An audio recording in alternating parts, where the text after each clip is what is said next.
Sayen y yo hemos ignorado la carga que había tocado tierra cerca de donde estábamos y hemos corrido hacia los restos del avión. Me ha llamado la atención que el aeroplano no haya quedado envuelto en llamas, y en ese momento he pensado que el piloto debía de ser un cabrón con suerte. Eso es lo que pensaba hasta que me he encontrado enfrente del avión. No tenía ventanas, parecía un puercoespín porque estaba erizado de antenas, pero no tenía ninguna ventana. La compuerta por donde había soltado la carga aún estaba abierta. Le he pedido a Sayen que me levantara en volandas para poder mirar adentro. Después de meterme en la zona de carga y aventar los humos que se desprendían del combustible, su olor no se marchará de mi ropa hasta que hayan pasado 3 días, he tratado de llegar a la cabina del piloto. Por el camino me he dado cuenta de que el baño estándar del C-130, con cortina, no estaba donde tenía que estar, y eso era otro indicio de lo que sucedía con el avión. Había llegado al centro del fuselaje. Era difícil caminar por la densa humareda y porque el avión estaba ladeado, y era como moverse por una atracción de feria. No había una puerta que llevara a la cabina, tan solo una cortina verde oliva. Al apartar la cortina me he sentido como si estuviese a punto de conocer al mago de Oz, pero en realidad tan solo me he encontrado con lo que había sospechado al contemplar el exterior del avión. No había piloto. El avión no consumía oxígeno. Era un C-130 modificado para funcionar sin piloto, no muy distinto del Reaper que en ese mismo momento orbitaba sobre mi cabeza. Los mandos aún estaban ahí, pero no tenían asientos ni ventanas con vistas al exterior. Los mandos aún había un rack de ordenadores con una extensión de fibra óptica que enlazaba con la aviónica. No he encontrado ninguna marca de fábrica en el equipamiento del avión. No había indicador de la presión de cabina entre los instrumentos, ni tampoco he visto tanques auxiliares de oxígeno. Parecía que hubiesen retirado todos los elementos innecesarios para que pudiese operar durante el máximo tiempo posible sin tripulación. Si consideramos que el avión debía de quemar unos 1.800 kilogramos por hora al máximo rendimiento, llegamos a la conclusión de que si llevaba el depósito lleno habría podido venir desde cualquier parte de Estados Unidos. En el exterior no había identificación de unidad ni número de cola tipo 1/Bord. Estaba pintado con un diseño de camuflaje urbano de color azul marino y parecía que el mantenimiento fuese bueno. He vuelto con Sayen para que me diese su opinión sobre el aparato y sobre la situación en la que nos encontrábamos. Ambos nos hemos acercado una vez más a inspeccionar la cabina.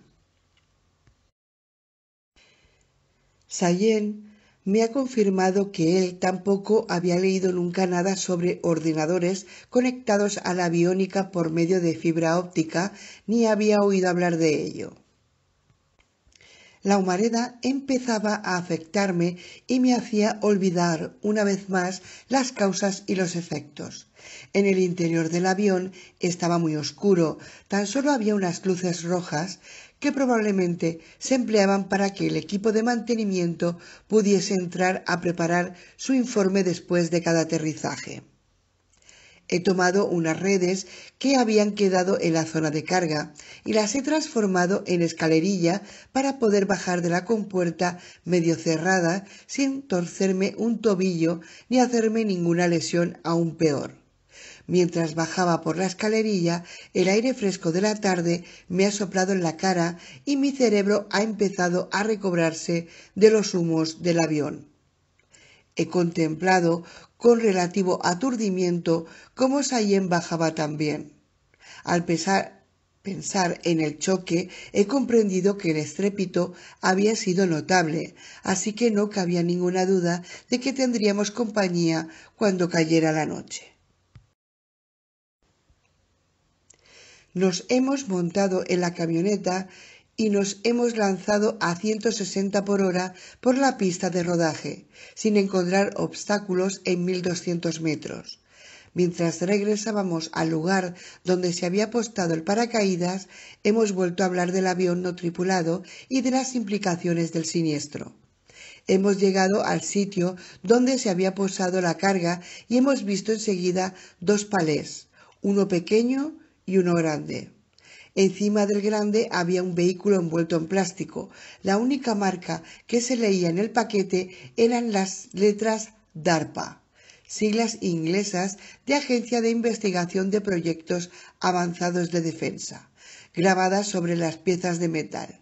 Cheyenne y yo hemos sacado las navajas, hemos empezado a cortar el envoltorio de plástico y hemos hecho acopio de cuerdas de paracaídas, redes y otros materiales empleados en el lanzamiento de la carga. El vehículo era un buggy para circular sobre la arena del desierto, con una pesada jaula antivuelcos y una gruesa pantalla de metal soldada sobre los asientos pasajero-conductor. A través, sobre el motor, había un sitio para viajar de pie, un poste soldado a la jaula, provisto de correas para impedir que el viajero se cayese. También había lo que parecían ser dos soportes de ametralladora. El vehículo podía transportar hasta 3 personas, con poco o ningún equipaje. Llevaba un depósito tipo barril de cerveza sobre el motor y pesadas ruedas de todoterreno. He subido al vehículo y he arrancado sin problema alguno. Luego lo he llevado atrás del edificio de la administración del aeródromo, cerca de la escalera de mano por la que subíamos a la azotea, y he regresado para examinar el paquete más pequeño. Cuando he llegado, Shane cortaba ya las envolturas de plástico casi sin aliento. No me ha parecido que nos quedara mucho tiempo hasta que los muertos vivientes empezasen a entrar. El siniestro había armado un estrépito mucho más fuerte que el disparo de una escopeta, incluso para quien lo oyera a un par de kilómetros de distancia, y los motores que habían saltado lejos del avión todavía crepitaban y crujían a lo lejos. En el palé más pequeño habían 2 grandes cajas Pelican negras que tan solo se podían llevar entre 2 hombres, así como otra caja grande y pesada en la que estaba escrito Cartuchos Auto G. Había también una caja más pequeña. En las grandes estaba escrito con estarcido Auto Gatling A y Auto Gatling B, respectivamente. Hemos cargado las cajas en la plataforma de la camioneta y luego hemos vuelto a donde estaba el buggy para trazar planes para la noche. Con la ayuda de Cheyenne he subido hasta el techo de la caja marcada como Auto Gatling A y hemos dejado la B en la parte trasera de la camioneta. En vez de aparcar la camioneta cerca del buggy, la hemos dejado a 1 centenar de metros detrás del edificio, por si los muertos vivientes asaltaban la zona donde se encontraba la escalera de mano. Así, si teníamos que escapar del techo, podríamos tomar 2 direcciones distintas.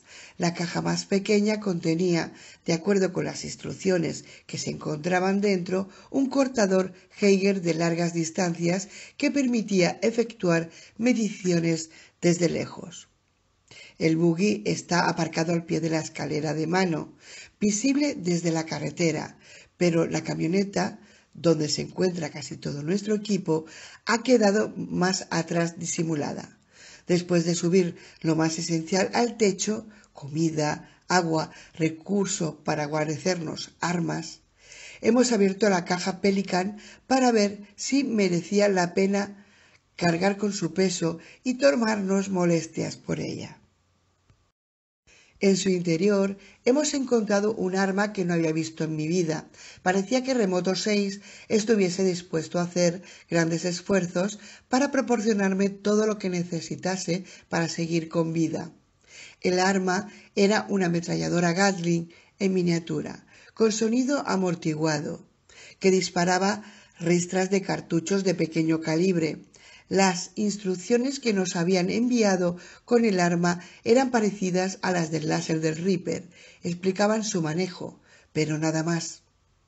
La unidad llevaba un radar de baja probabilidad de intercepción que se complementaba con un sensor de imágenes térmicas que servía para disuadir y detener a los muertos vivientes. Era una máquina pensada para durar mucho tiempo y el diagrama indicaba varias opciones de empleo. Las instrucciones insistían en que la ametralladora no llevaba silenciador, sino tan solo sonido amortiguado. No sé muy bien cuál es la diferencia.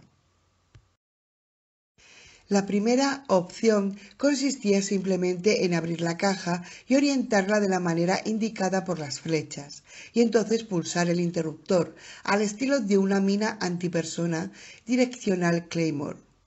Todo lo que se moviera por debajo de los 32 grados centígrados se consideraría hostil y se neutralizaría de inmediato al ritmo de 4.000 cartuchos por minuto, en ráfagas de 100 por milisegundo. El radar del sistema empleaba un transmisor con consumo energético muy bajo, menos de medio vatio, y se consideraba efectivo para localizar a la víctima a una distancia máxima de 200 metros. El segundo método de empleo comportaba la instalación del aparato en el buggy. Las instrucciones decían que había que retirar las tuercas y sacar la unidad de la caja. Radar, ordenador de dirección de disparo, batería y arma estaban ensamblados a una única barra de acero que se podía montar en el buggy. El tercer modo de empleo implicaba la utilización de las triples monturas de ensamblaje magnético y por ventosa que se encontraban en las cajas. La figura número 1 del manual mostraba un esquema de las unidades montadas en tándem en lo alto del remolque de una camioneta, apuntando en direcciones opuestas, y en la figura número 2 aparecían las unidades instaladas enfrente de un edificio, sobre las monturas, que en esta ocasión se empleaban como trípodes. Las especificaciones indicaban que, después de cada recarga, el arma tenía 1 hora de capacidad para empleo continuado como arma de tiro y 12 horas en el caso de que tan solo se emplearan el radar y el escane térmico. A continuación, el manual enumeraba imprecisas limitaciones del sistema. Se decía que el sistema tenía dificultades para disparar contra agua en movimiento, ramas de árbol agitadas por el viento y aves en pleno vuelo. Esto último se debía a la incapacidad del sensor térmico para captar las estructuras de calor corporal de las aves, debido a su tamaño y a las limitaciones en el ángulo del radar. Después de ese apartado había una advertencia que desaconsejaba el empleo del sistema por una temperatura ambiente superior a 34 grados centígrados. El documento no explicaba el motivo. Como el sol estaba a punto de ponerse, Sayen ha bajado por la escalera de mano, yo le cubría, a buscar municiones para el arma, para que esta misma noche podamos ver qué tal funciona la primera opción. Si este aparato utiliza un radar aparejado con su sensor térmico para localizar a sus blancos, podremos emplearlos perfectamente de noche. Una última y siniestra advertencia destacaba sobre el papel. Cuidado. El sistema Gatling automatizado es un prototipo y no debe emplearse como primera opción para la defensa personal. Después de leer el manual y de volverlo a meter dentro de su caja, las instrucciones de carga estaban impresas y adheridas a la tapa, Sayen ha regresado con municiones que había sacado de la caja más grande y hemos cargado el arma. Hemos apuntado en la dirección por donde era más probable que se acercaran los muertos vivientes, la carretera. He activado el aparato con el interruptor y he escuchado el zumbido con el que el arma calibraba el entorno. El radar de baja probabilidad de intercepción ha emitido un sonido semejante al clic de una cámara, probablemente porque estaba trazando un mapa de distancias y elevaciones en 3D, y entonces el sistema se ha quedado inactivo. El único indicador de actividad era una pálida luz LED de color verde que refulgía en la parte posterior del arma. El sol se acercaba al horizonte y había llegado a la hora de encender un pequeño fuego en una lata de café y calentar agua para los alimentos deshidratados. Sayen ha arrancado otra página de hitos en el camino y le ha prendido fuego dentro de la lata de café. Me he puesto las gafas de visión nocturna y me he ido a otro extremo del techo para asomarme a la carretera. He visto movimientos en la lejanía. El movimiento se notaba en los límites del área que mis gafas llegaban a abarcar, pero existía. Los infrarrojos me han revelado también la presencia de un pequeño fuego, probablemente en el mismo sitio a donde había ido a parar uno de los motores del avión después del siniestro. No era visible sin las gafas de visión nocturna y probablemente afectaba tan solo al interior del motor. Le he susurrado a Sayen que orientase el arma unos pocos grados hacia la izquierda para cubrir mejor la zona donde me parecía que se encontraban las amenazas. El radar se ha recalibrado inmediatamente después de que Sayen dejara de mover el sistema y ha verificado los giroscopios.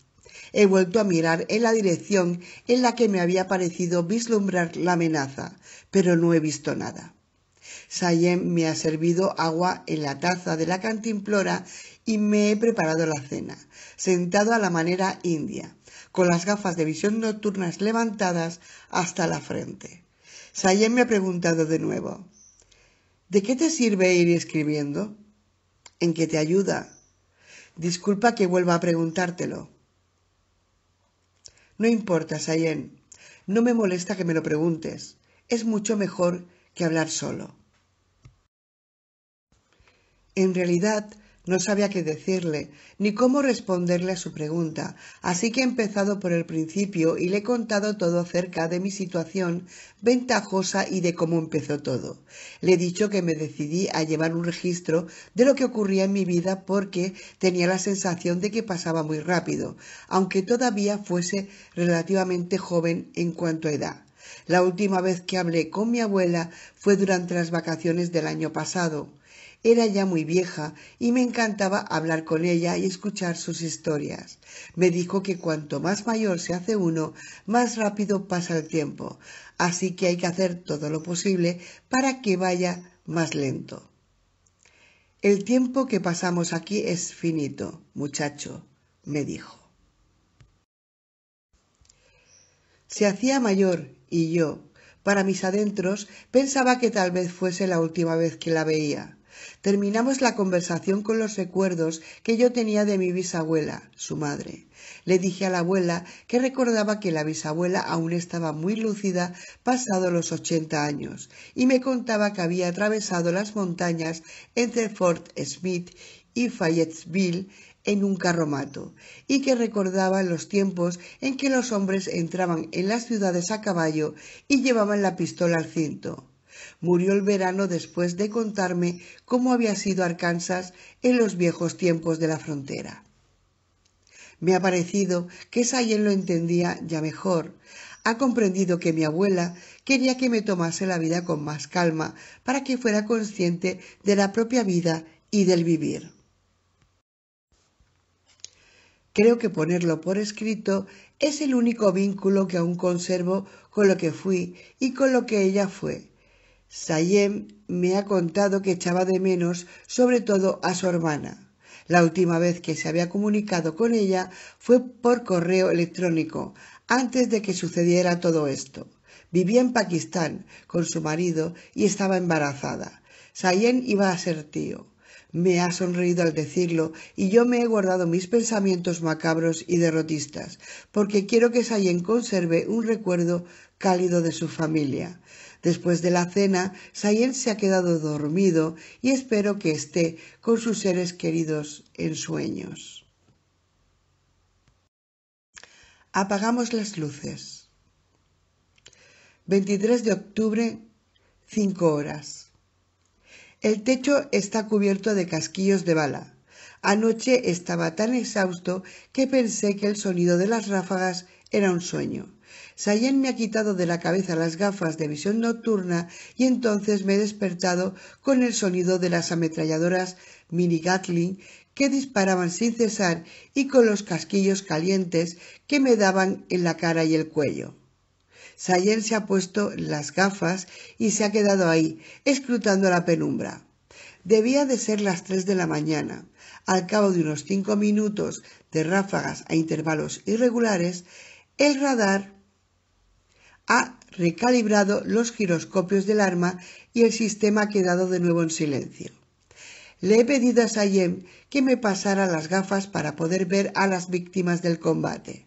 En primer lugar, he echado una ojeada por el techo y he visto centenares de casquillos, una minucia entre todos nuestros suministros, esparcidos por todo el suelo. Al acercarme al borde, he visto a docenas de criaturas en tierra. Una de ellas aún se retorcía, pero parecía que se moviera sin propósito ni lógica alguna. Aparentemente, la ametralladora B se ha agitado en respuesta al movimiento irregular que detectaba en el suelo, así que he sacado la pistola y he tratado de pegarle un tiro a la criatura con el silenciador para ahorrarle esfuerzos inútiles a los giroscopios del arma. He tenido que dispararle 3 veces para neutralizarla del todo.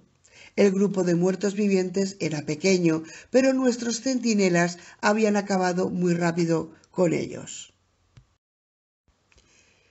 Parece que sí, que vale la pena cargar con estos aparatos. Sayen y yo hemos intentado dormirnos de nuevo durante las últimas horas de la madrugada y luego hemos pensado que nos convendría discutir la logística de nuestro nuevo equipamiento. Le he dicho que a mí me parecía más inteligente que el buggy fuese en cabeza, seguido por la camioneta. Los dos hemos opinado que sería buena idea instalar una de las Gatling automatizadas sobre el buggy, hasta que he pensado en las limitaciones operativas del arma. ¿Y si resulta que hago girar el arma y ésta detecta la camioneta de Sayen? Como la camioneta se mueve, el radar y los sensores térmicos la identificarían como posible blanco. Por otra parte, si nos desplazamos en convoy, tampoco podríamos desplegar las Gatling sin detener los vehículos. No podemos arriesgarnos a que nos pillen en ese momento. También tendremos que cargarles las baterías con unos cables de arranque conectados al alternador de la camioneta o bien con los paneles solares. Después de hablarlo, hemos acordado que yo conduciría el buggy e iría unos 400 metros más adelante que Sayen para descubrir potenciales cuellos de botella en la carretera. Sayen llevaría el MB5 y el AK cargados a punto por si yo me veía acorralado o sufría una avería. Estos días hace mucho frío por la mañana, así que no me quedaba otro remedio que taparme bien si quería circular por la carretera en un vehículo que profundamente consistía en una jaula de acero con 4 ruedas. Esperaremos a que salga el sol para recoger el equipo, por si veremos si a estas armas se les ha escapado alguna presa, antes de que puedan levantarse y devolvernos el favor. 27 de octubre, 6:30 horas. Llevamos ya varios días en la carretera desde que nos hicimos con el buggy y las armas automatizadas. No he recibido más mensajes por teléfono ni vía satélite. Hemos avanzado con mucha lentitud a causa de los escombros y del típico barullo de cadáveres no muertos que merodean por la carretera. Cada vez que uno de nosotros dos se dedica a apartar la chatarra, el otro tiene que poner toda su atención en cubrir la zona. Durante estos últimos días nos hemos salvado con frecuencia el uno al otro de sus ataques. Hace unos días, o fue ayer, encontramos un gigantesco camión con semirremolque que se había quedado trabado en la carretera. El remolque estaba cubierto de agujeros de bala de gran calibre y marcas de metralla. Me picó la curiosidad. Tras establecer un perímetro móvil en círculo en torno al camión, nos acercamos a este. Lo examinamos desde todos los ángulos posibles y al verlo de cerca nos dimos cuenta de que era un camión de pienso. El pienso que llevaba dentro se había estropeado hacía tiempo por la infracción del agua, de lluvia y el calor. Sayem me cubrió mientras me encaramaba en el estribo y miraba dentro de la cabina. Estaba abandonada. No vimos nada que pudiese parecernos peligroso, ni había un área para dormir que pudiera esconder sorpresas. El camión estaba pensado para el transporte a distancias cortas. El propietario debía de haber vivido a unos pocos cientos de kilómetros del sitio donde lo había abandonado. Podía ser que aquel jornalero que había contribuido al dinosaurio que era la economía estadounidense aún se resistiera en algún lugar, con la espalda pegada a alguna puerta atrancada. Dentro encontré una emisora de radio. Lo que me llamó la atención fue que parecía una instalación improvisada, con los cables colgando debajo del cuadro de instrumentos y en torno a la palanca de cambios. Seguí el cable de la antena hasta el exterior de la cabina y me di cuenta que la antena tampoco estaba instalada de manera muy sólida. Regresé a la plataforma de la camioneta para buscar la lata donde guardábamos los trozos de cerámica de las bujías, para ver si podía entrar en la cabina y llevarme la radio. Cuando me acercaba al camión, Sayem me silbó y señaló a mis espaldas. Una de las criaturas se me acercaba metódicamente con los ojos puestos en nosotros como los de un león que acecha a su presa. Tenía las manos ligeramente dobladas y caminaba medio agazapado, avanzando con precaución. Saqué la pistola y la criatura pasó a la ofensiva, avanzando con mayor rapidez. Apreté lentamente el gatillo y me cargué su mejilla derecha. No dejó de acercarse y tuve que retroceder hasta que topé con un minifurgón. Seguí disparándole cartuchos hasta que la criatura se desplomó a pocos centímetros de mis botas. Todavía se retorció durante unos segundos y lo último que quedaba de su maldad se escurrió de su miserable cuerpo. No me preocupé más por lo ocurrido y me acerqué al camión. Agarré un puñado de cerámica de bujías y lo lancé lentamente contra la ventana del conductor, que se rompió sin hacer apenas ruido. Casi todo el ruido que se oyó fue el tintineo de cristales sobre el estribo y el depósito. El interior del camión olía viejo. Dentro de la cabina se arremolinaban en el aire moho y partículas de tejido descolorido por el sol, que debía de llevar meses así. Recogí todos los trozos de cerámica que pude encontrar y me puse a trabajar en la emisora de radio con la navaja multiusos. Me aseguré de que Sayem se protegiese mientras trabajaba, porque si no dejaba la puerta abierta no me quedaba espacio para meterme bajo el cuadro de instrumentos y quitar los cables. Tardé unos 15 minutos porque quería evitar todo daño en la radio o en los propios cables.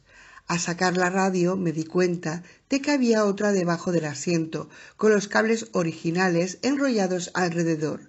Lo más probable es que la emisora de radio original del camión se averiara y que el conductor tuviese que comprar otra, y al instalarse durante una parada en la carretera. Saqué la radio del camión y la coloqué en el asiento trasero de nuestra camioneta junto con su antena. Entonces agarré los prismáticos, entré al camión y me encaramé a lo alto del remolque. Miré en todas direcciones y me dio la impresión de que había más muertos vivientes que los días anteriores. Puse a Sayem al corriente de la situación a gritos e intercambiamos posiciones. Sayem estuvo de acuerdo en que parecía que hubiesen más muertos vivientes en la zona. Me cubrió mientras trataba de instalar la emisora de radio en nuestra camioneta. Recopilando piezas de los vehículos colindantes, logré instalar la radio mejor de lo que la había estado en el camión. Para terminar, examiné el depósito y vi que contenía una cantidad de combustible suficiente como para llenar el nuestro hasta el tope. Sayem y yo nos pusimos a trabajar en ello mientras vigilábamos los alrededores por si se acercaba algún peligro. Después de extraer el diésel, probamos la radio. El receptor funcionaba, pero nos quedamos sin saber si nuestra transmisión era eficaz porque enviamos nuestro mensaje a ciegas y no recibimos ninguna respuesta. Puse la radio en el canal 18 para que Sayen pudiera oír todas las transmisiones que encontráramos mientras viajábamos en convoy. Ese mismo día llegamos a una pequeña población, una de esas que aparecen en las pinturas de Norman Rockwell. Aunque no encontrábamos ningún homenaje vivo a la cultura americana, mientras avanzábamos por la calle Mayor, sí que se sentía la tensión en el aire y noté que algo nos observaba desde las ventanas, algo que era maligno. Seguí adelante sin dejar de mirar a las ventanas de los primeros pisos. Como la epidemia había empezado en invierno, las ventanas estaban cerradas, todas menos una, la del primer piso sobre una floristería. Detuve el buggy, salté al vuelo y le indiqué por gestos a Sayen que me cubriese mientras yo controlaba el área inmediata. Una ligera brisa apartó la fina cortina de la ventana abierta. Al contemplar con más atención el entorno, me di cuenta de que los coches tenían aspecto de haber soportado una furiosa tormenta de granizo. Las superficies horizontales estaban cubiertas de gruesas muescas y las ventanas habían quedado todas agrietadas como por golpes muy fuertes. Al procesar el dato no me pareció lógico, así que seguí mirando y noté que las fachadas de los edificios estaban todas dañadas, como si alguien hubiera arrastrado una gruesa cadena de ancla contra sus costados. La localidad había sido invadida. Parecía que la gran masa que había tomado las calles de la pequeña población se había marchado hacía tiempo y se habían llevado consigo a los morbosos lugareños en medio del barullo y la confusión. Calculé que habían pasado por allí a millares. Habían sido tantos que, de hecho, habían tenido que subirse por los coches y pasar rozando las fachadas de las casas para abrirse paso. Como tenían en el pensamiento a los muertos vivientes irradiados, me he mantenido a distancia de todo tipo de objetos metálicos de cierta densidad a fin de evitar exposiciones innecesarias. Parecía que al otro extremo de la calle principal hubiese una improvisada montaña de coches de tamaño medio apilados. Lo sorprendente era que los coches se habían empujado de tal modo que apuntaban hacia afuera, en dirección contraria a donde me encontraba yo. Con independencia de lo numerosa que fuera la masa, había avanzado en la misma dirección en la que íbamos Sayen y yo. Mi única esperanza era que aquello hubiera sucedido hacía meses. Sayen y yo estuvimos de acuerdo en que no tenía ningún sentido entrar en la habitación del primer piso que se encontraba sobre la floristería muerta. Nos pusimos en marcha hacia la antigua montaña de coches y vimos restos de cadáveres con la mitad del torso metida en los desagües de la vía pública y la mitad fuera, a la espera de su cuerpo que se pudriera lo suficiente para meterse entero en el desagüe y desaparecer para siempre.